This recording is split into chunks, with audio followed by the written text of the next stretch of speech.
Minhas caras, meus caros, 2026 começou ontem, com o dólar fechando a 6,27. Não há nenhuma razão técnica que explique essa maluquice, né?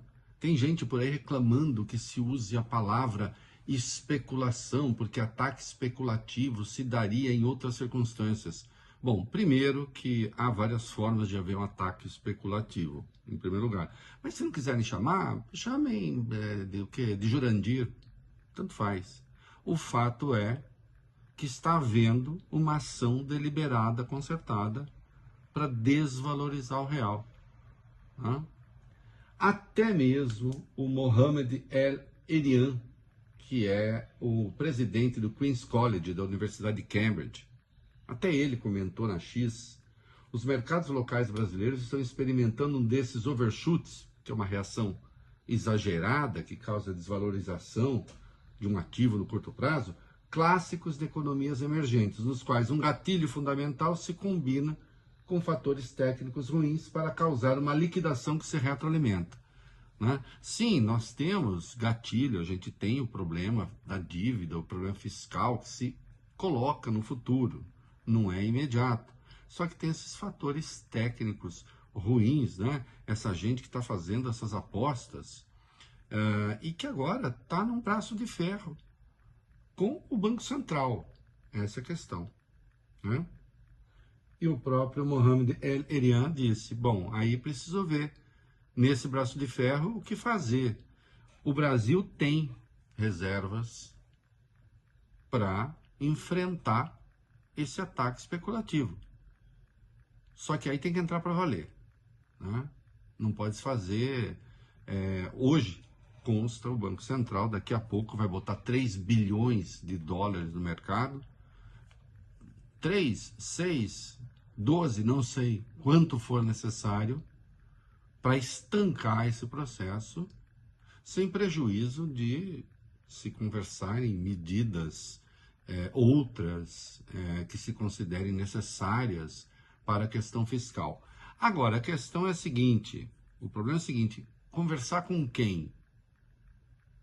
O governo mandou seu pacote de medidas para o Congresso, que foi considerado, esse pacote, tímido pelos tais mercados, né? E ali, o que serviu para começar o processo especulativo foi ter entre as medidas o anúncio de que no futuro o governo pretende isentar quem ganha até 5 mil do imposto de renda. Isso foi considerado um pecado mortal. E se dizia, as medidas são fracas. Só que essas medidas consideradas fracas estão sendo desidratadas no Congresso. Ainda haverá, sim, uma economia de recursos, né? Um corte de gastos grande, se for aprovado como está, mas atenção, elas estão sendo desidratadas. Por exemplo, no texto original, as emendas parlamentares, se necessário, poderiam ter uma retenção, um bloqueio de 15%. São 50,5 bilhões as emendas. Aí o que é que eles decidiram, os valentes? Não, peraí, bloqueio só para emenda que não tiver execução obrigatória. As de execução não obrigatória são 11,5 bilhões. Então o governo poderá bloquear 15% desses 11,5 bilhões. Ou seja, quando mexe com os senhores parlamentares, opa, aí não. A PEC dos super salários, do funcionalismo, de alguns setores, de algumas, na verdade, de alguns grupos do funcionalismo, também ela já está passando por patranha, né? Estão dando um jeito de fazer uma acomodação permitindo super salários. Então, qualquer que seja a medida, tem que passar pelo Congresso, mesmo que ela fosse mais severa. Por que eu falo 2026 já começou? Porque, na verdade, o que se está querendo é inviabilizar o Lula.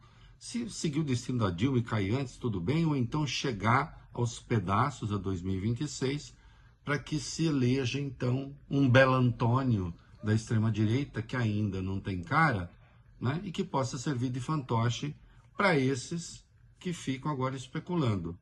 Mas espera aí, ele vai fazer o que essa turma quer? Essa turma quer desvincular a aposentadoria do salário mínimo, essa turma quer o fim do reajuste real do salário mínimo, essa turma quer cortar saúde, quer cortar educação. Eu quero saber se esse candidato, então, vai chegar e vai dizer: eu quero fazer tudo isso, vote em mim. Estou esperando para ver. É isso aí.